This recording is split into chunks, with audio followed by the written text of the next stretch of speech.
मी सुशील भांदेगरे, सामाजिक कार्यकर्ता, जुनाबुधवार पेठ। आज जुनाबुधवार पेठेतील सर्व शिष्टमंडळ आयुक्त साहेबांना या ठिकाणी पंचगंगा नदीवर 4,80,00,000चं बॉटनिकल गार्डन जे होणार आहे त्या संदर्भात आम्ही इथं भेटायला आलो आहे। शुक्रवार पेठ बुधवार पेठेला मैदान नाही आणि त्या बॉटनिकल गार्डनऐवजी त्या ठिकाणी मैदान करा, या संदर्भात आम्ही या ठिकाणी मैदानाचं आरक्षण टाका ही मागणी आम्ही आयुक्तांच्याकडे केलेली आहे। दुसरी गोष्ट म्हणजे आत्ता दुसऱ्यांदा पुराचं पाणी या बॉटनिकल गार्डनमध्ये गेलेलं आहे। मग हे 4,80,00,000चं नुकसान आहे। आत्तापर्यंत 1,80,00,000 रुपये त्या ठिकाणी खर्च करण्यात आलेला आहे आणि हे सगळं पुराच्या पाण्यामध्ये गेलेलं आहे। मग ह्याला जबाबदार कोण?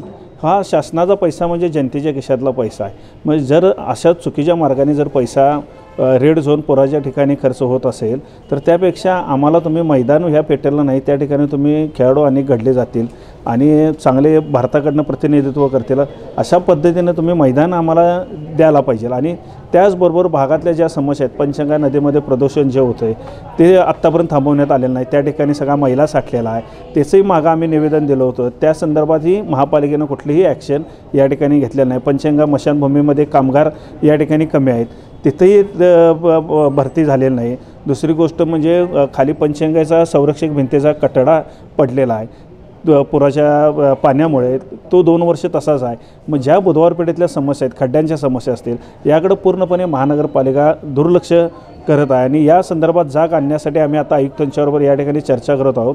अन्यथा यातनं मार्ग निघाला नाही तर आम्ही 100% महानगरपालिकेच्या दारामध्ये आमरण उपोषणाला आम्ही बसणार।